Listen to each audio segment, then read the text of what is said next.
እባክሽ አሁን እየተናገርሽ ያለው ነገር ከባድ ነው ምን መወቃቀስ በሳደው ማለት ዙፋን ተረጋጋ ሶማ ዘለይሶች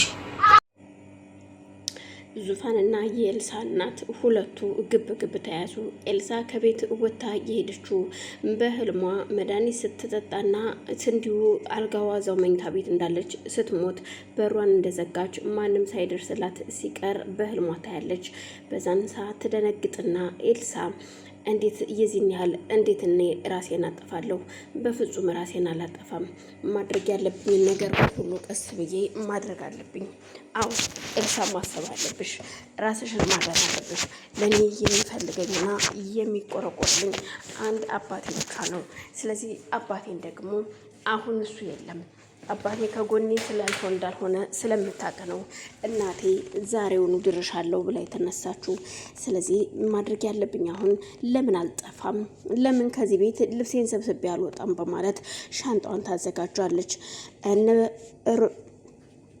እነ በረከት ጋር በረከትና ዙፋን ከቤት ሲገቡ ማንም ሰው ቤት ውስጥ አልነበረም አሁን ዙፋን ምን እያደረግሽ ነው ዙፋን ምን ይሻላል ምኞት ተኝታ ነው ወይስ ምንድነው ሲላት ምናልባት ተኝታ ይሆናል በማለት ወንድሜ ይቅርታ አድርግልኝ ሳላቅ እኔ ለምኞት ቤቱ እንደሚሸጥ በመናገሬ እርግጥ አላኮረፍከኝም ግን ቢሆንም ደግሞ ይቅርታ እንድታረግልኝ ፈልጋለሁ ስትለው በረከትም ምንም ችግር የለውም የኔት ይቅርታ አድርጌልሻለሁ አንቺም እንደኔ ስለተጨነቅሽ ነው እንደዛ ያልሻት እኮ ስለዚህ ምንም ችግር የለውም ይላታል እሺ ብለው ሁለቱም እስኪ እኔም ልሂድና መኝታ ቤት ሊያት በማለት ወደ መኝታ ቤት ሲሄድ ያየው ማምን ያቀተዋል አልጋ ላይ ሻንጣዋ ግን ደግሞ ሻንጣው ባዶ ሻንጣ ልብሷን ገልብጣ እንደወጣች የሚያሳይ እናም ተመልሶ እየሮጠ ዙፋን እህቴ ምኞት የለችም ምኞት ጠፍታለች ልብሷም የለም ሲላት ምን ያልክ ነው አዎ የለችም ይላታ ትለዋለች ሁለቱም በቃ ሳትርቅ ወተን መፈለግ አለብን ብለው ሁለቱም ተያይዘው ወደ ውጭ ይወጣሉ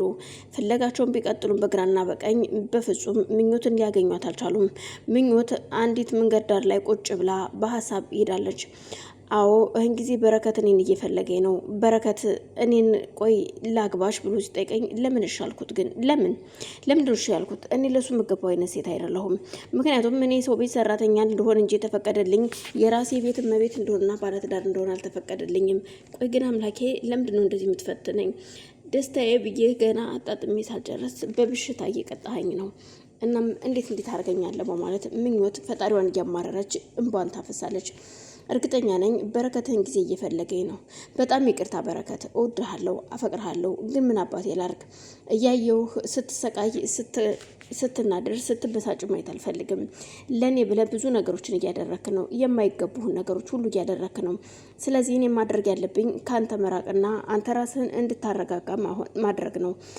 እና በጣም ይቅርታ እርግጠኛ ነኝ ይሄን ጊዜ መንገድ ለመንገድ እየፈለከኝ ነው ምናልባት ግንብ ስር ለግንብ ስር ተቀምጣ ይሆናል ብለ እየፈለከኝ ይሆናል አቃለሁ አንተም ታቃለህ የትም መሄጃ እንደሌለኝ ስለምታውቅ ማለት ነው በረከት በጣም ይቅርታ እያለች እንኳን ታፈሳለች በዛን መሀል ዶክተርም ደውሎ ልጅ ኤልሳ ወደ እናንተ ጋር መጣለች ወይ ብሎ ቢጠይቅም ወደ እነሱ ቤት እንዳልሄደች ሲነግሩት ዶክተር ወደ ቤቱ ይሄድና ሲያይ ሚስቱ እያበደች ነው ሚስቱ የልጇ መጥፋት ሳይሆን ያሳዘናት ኤልሳ ከቤት መውጣቷ ሽማግሌዎቹ ሲመጡ ኤልሳ አለመኖሯ ብቻ ነው ያሳዘናት የክብሯ ጉዳይ እናም ቆይ አሁን እኔ ምን ብዬ ነው እነዚህን ሰዎች የምመልሳቸው እንዴትስ አድርጌ ነው በማለት እየተናገረች ነው ኤልሳም ሻንጣዋን ሰብስባ እየወጣችሁ እናቷኩት ነው እያለች ነበረ እናም እናቷን ቀስ ብላ ካየች በኋላ ወጣ ሄደች ወጣ ስትሄድ እናትየው አልሰማችም ከደቂቃዎች በኋላ ሽማግሌዎቹ ሊመጡ እንደሆነ እንዲሁም ደግሞ ምግብ የሚያዘጋጁትም ሰዎች እንደሚመጡ ከተነጋገረች በኋላ ነበረ ወደ ኤልሳ መኝታ ቤት ስታመራ ያየችው መርዶዋን ኤልሳ ቤት እንደሌለችና ልብሶቿ ሁሉ ተመርጠው እንደወጡ ሻንጣዋም እንደሌለ ስታይ ራሷን ይዛ ማበድ ጀመረች በድንገት ስልኳን ስትሞክረው ለመጀመሪያ ይጠራ ነበር ከዛ ግን ኤልሳ ልታነሳላ ፈቃደኛ አልነበረችም በሁለተኛው ደግሞ ስትደውልላት ግን ኤልሳ ስልኳን ዘግታ ነበር የኤልሳ መጥፋት ያልሳሰባት እናት ሽማግሌዎቹ ሲመጡ እንወቀሳለሁ አፍራለሁ ብላ ያሰበችው እናት ግን አሁን ተጨንቃለች ለባሏ ደውላ ልጇ እንደጠፋች ስትነግራት ልጁም አባት እየሮጠ ወደ ቤት ሲመጣ ልጄን የት ልከሻል ነው ምን አድርገሻል ነው በማለት አንገቷን ይዛታል እባክህ ልቀቀኝ እኔ ምንም አላደረኳትኝም ስገባ ነው ወደ መኝታ ቤቷ እየጠፋችው እንደሌለች ያወቅኳት ስለዚህ ያንን የተረገመ በረከት የሚባል ሰው ደውልለትና ልጃችን ያምጣት። እርግጠኛ ነኝ እሱ ጋር ነው የምትሆነው። እሱ ለነገሩ ለራሱ ሚስትም አልሆነ እንኳን ለኛ ልጅ በማለት በረከትን መንቋሸሽ ትጀምራለች። በዛን መሀል ነበር ዙፋንና በረከት ወደ ዶክተር ቤት ሲሄዱ ደግሞ እነዚህ የተረገሙ ለምን መጡ በማለት ስትናገር ምን እያልሽ ነው? አዎ በአንተ ምክንያት ነው ልጄ ከቤት ወጣ ሄደችው። አንተ ለራስህ ሚስት እያልሆንክ ለእኔ ልጅ እንዴት ነው የምትሆናት? ቆይ አንቺ ሴትዮ ምን እያልሽ ነው ያለሽው? ለምን አሁን እኮ የምንወቃቀስበት ሰዓት አይደለም። ምን ሆነሻል ግን ስትላት ዝም በይ አንቺኛዋ ራሱ አንዷ መሳሪያ አይደለሽ እንዴ በማለት ዙፋንን ስትናገራት እባክሽን አሁን ዝም በይ ዙፋኔ። ሴትዮዋ ተናዳለች። የተናደደችው ደግሞ ያው ሀዘን ላይ ስለሆነች ነው እና ምንም መነጋገር አያስፈልግም ሲል የምን ሀዘን ነው አንተ በማለት አንገቱን ልትይዘው ከተቀመጠችበት ተነስታ ስትሮጥ ዶክተሩ ቆይ አንቺ ምንም ሆነች ነው በማለት ይይዛታል።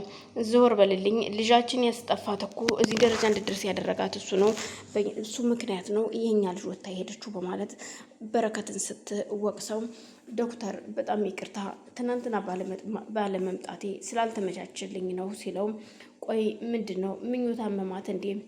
አይ ዶክተር ምኞት እኮ ጠፍታለች የለችም ከቤት በማለት ዙፋን ስትነግረው በጣም ይደነግጣል። ቆይ ምን እየተካሄደ ነው ያለው እዚህ ቤት ውስጥ ግን ለምንድን ነው እሷስ የጠፋችው በማለት ግራ ተጋብቶ አየህ ለራስ ሚስትም እያልሆንክ የኔ ልጅ ኤልሳ ልታገባት ነበር በማለት ስትናገረው እሱም በጣም ግራ ተጋብቶ ስለነበር በትዕግስት ይዟታል። እናም ዶክተሩና ሚስቱ ሁለቱ ይያያዛሉ። አንገቷን ይዞ ገልሻለሁ አንቺ ነሽ ይሄን ሁሉ አሁን ደግሞ እነዚህ ሰዎች ሊጠይቁ ሊያጽናኑ ቢመጡ ምን አድርጉኝ ብለሽ ነው እንደዚህ የምታደርግ በማለት አንገቷን ሲይዛት በረከትና ዙፋን እንደምንም ከገላገሉ በኋላ እናንተ ሄዱ፣ እዚህ ቤት ማለት ሲኦል መግባት ማለት ነው። እናም እናንተ ወደ ቤታችሁ ሄዱ በማለት እነ በረከት ወደ ቤታቸው እንዲሄዱ ያደርጋቸዋል። በረከትና ዙፋንም ወደ ቤት ከሄዱ በኋላ እሷም ወዚህ አካባቢ ቁጭ ብላ ማሰብ እንዳለባትና ብዙ ነገሮችን ማስተዋል እንዳለባት ትነግረዋለች ለበረከት። በረከት ብቻሽን ጥዬሽ አልሄድም ሲላት ወንድሜ ብቻዬን መሆን ስለፈለኩ ነው ታውቃለህ፣ ኤልሳ ብዙ ነገር ብላኛለች። እንግዲያውስ ነይ እንጂ ቤትና ትንሽ ቁጭ ብለን ከዛ ትወጫለሽ ይላትና ወደ ቤት ይዟ ከሄደ በኋላ ስለ ኤልሳ እንደምትወደውና እንደምታፈቅረው ዙፋን ትነግረዋለች። ግን እኔ ምን አድርጌ ምን ብዬ ልንገርህ ወንድሜ፣ ጥላቻ አይደለም ምኞትን ስለምትወዳት ደግሞ ምኞትን አግባ ብዬ ነበር። ምክንያቱም ምኞት በሽተኛ እንደሆነች እኛ የምናውቀው ነገር የለም። እርግጥ የምኞት በሽታ ታሞ የሚድን ነው። ግን ደግሞ ኤልሳ አሳዘነችኝ። ኤልሳ አንተን በጣም እንደምትወድህ ነግራኛለች። አዎ አይገርምም። ይህን ሁሉ ነገር ግን አላውቅም። ከአጠገቤ እንዳትርቅ እኮ ብላኛለች። ኤልሳ የሚገባት አይደለም።